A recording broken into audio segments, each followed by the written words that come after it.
I like to be treated with respect. Mm-hmm. When a man talks to me, talk to me with respect, and I will respect you. Yeah. Now, if you want to talk to me mean, hateful, I can do the very same thing. Mm-hmm. It's the same thing in your business. Yeah. You want people to respect you, and you want to be showed that respect. I watch this TV and hear Bill O'Reilly and all these people, Right. and everybody jumping down each other's throat. Well, I'm going to tell you with plain, I won't stand for it. Ooh. If you're going to jump down my throat, get ready for a fight, because it's going to be there. If they call But down if you want to be nice, I'll be nice. if they call down the thunder, they better get ready for the boom. That's it. We're getting along really good here, aren't truth. we? Okay. All right. Now we have this question, Alan, for you. Why are you interested in proving to the world that ghosts exist? Well, I'm not proving to the world.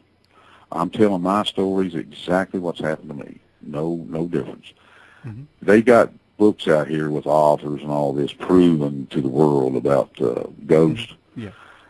I have wrote a book, but I haven't got a publisher. I haven't tried to get a publisher. Mm-hmm. Because one simple reason, I don't have to prove anything what happens to me. Mm-hmm. It's like science. Science doesn't believe in anything. They don't believe in ghosts. They don't believe in orbs. They don't believe in nothing. For one simple reason. Anybody can sit here and say 1,000 things, but until you feel it, you see it, you hear it, or it touches you, you have no idea what you're talking about. Okay. All right, Alan. Science can't tell me what I feel or I see. And let's see if we can't bring him back on the line. Alan Gross, are you there? I'm here, sir. All right, welcome back. Alan, as before we went to the break, you said in the second hour we're going to be talking about some more crazy stuff going on, but I got to tell you, I had one of those events happen to me. I had a dream of a water tower, and there's I saw a trap door at the bottom of it, and in that dream the trap door opened and all the water drained out. And then the very next day, I was talking to a man, and I said, I had this crazy, and this is the absolute truth. I was talking to somebody, I knew him, and I said, I had this dream, and it was so real that this water tower door had opened and all the water came out, and the guy had an astonished look on his face, because what happened was he was a developer, and in his development he had a water tower, and in the night the door opened and the water came out. Oh, goodness. There it is. That's exactly what you're talking about, aren't you? That's almost the same thing as that first paranormal of mine. I boy. tell you, things happen in this life we can't explain, just like that dream you had. Yeah. And, I wish I could. I can't. Mm. But, when the guy with that developer told you about the door opening, all the water flushed out, and here you'd already dreamed it. Yeah. It makes you really wonder, There's things that we can't comprehend. Well, what good would it do me or do him? Let's just say if it was the day before and I said I had this dream and it hadn't happened yet. I mean, is it possible that he would have went and checked that door? I mean, No, if nuts. no, right. So I mean, so what would be the use of this knowledge after the fact? Wouldn't that be something? Maybe it would take a smarter man than me to know that, and I doubt they'd know it either. I just know, things that's happened that's unreal, and you keep thinking in your mind. Here's what you're thinking, Daniel. Just like when this guy says developer was telling you about that. It's something that you'll remember from now on. You'll remember that dream from now on. Mm-hmm. But what gets me is you just don't know how many times I have sat at my dining table, and my kitchen table. I always sit here in the day, and my wife she'll get across from me. We talk all night. All right. But you don't know how many times I thought, am I going crazy? Mm-hmm. Why is this happening to me? I have no idea. Maybe somebody can help me. Mm-hmm. But it happens, and that's the only thing I know. And it's just like the dream I've only had. That psychic nightmare was my worst I ever had, than my death. Right. And that's the only two I've ever had where I was so overwhelmed it was ridiculous. And who knows what will happen. Alan, after your years of researching the paranormal and ghosts, what is a ghost? What do you think a ghost is? I wish I could answer that too. Well, Spirits.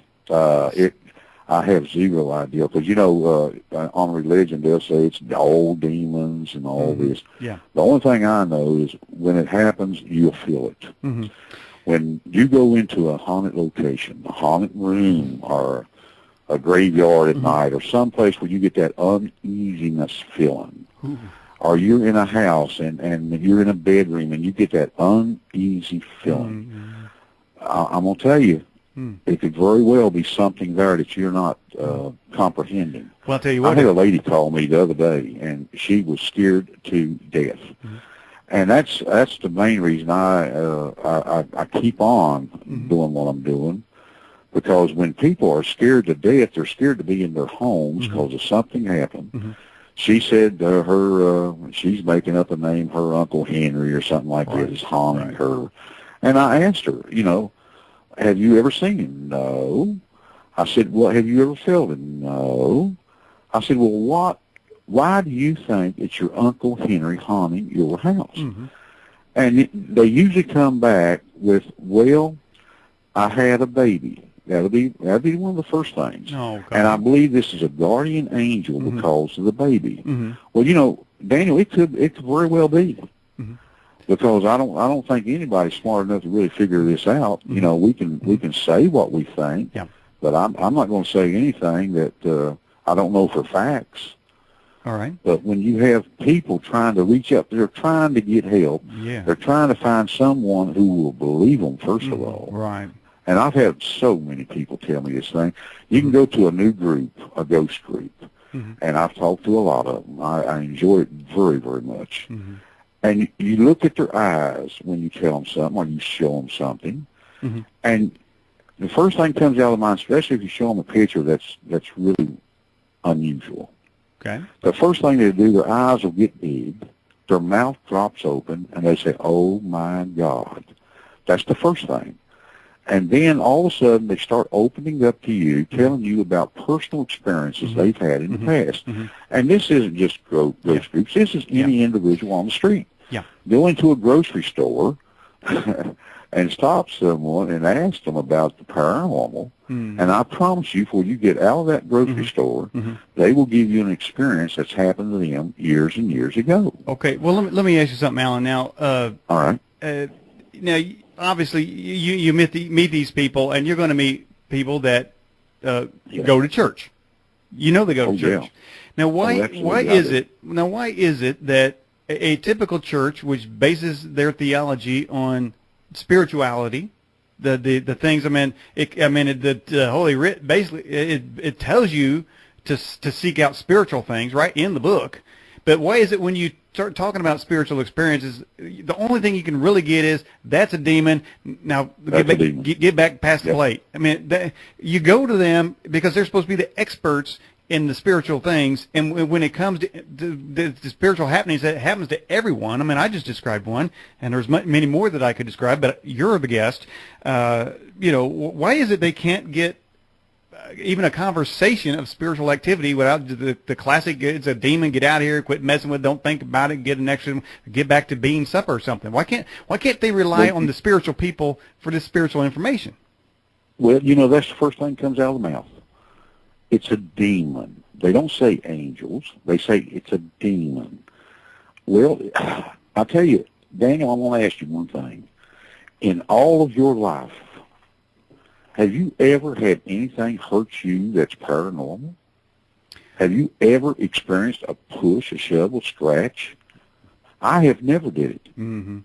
So it looks to me like if it's a demon out here after you, that you're going to be pushed, shoved, hurt in some way, but I've never had this. Well, that doesn't discount the fact that it may be a demon, but to say the demon is everything that happens to anyone is the crazy part. That's it.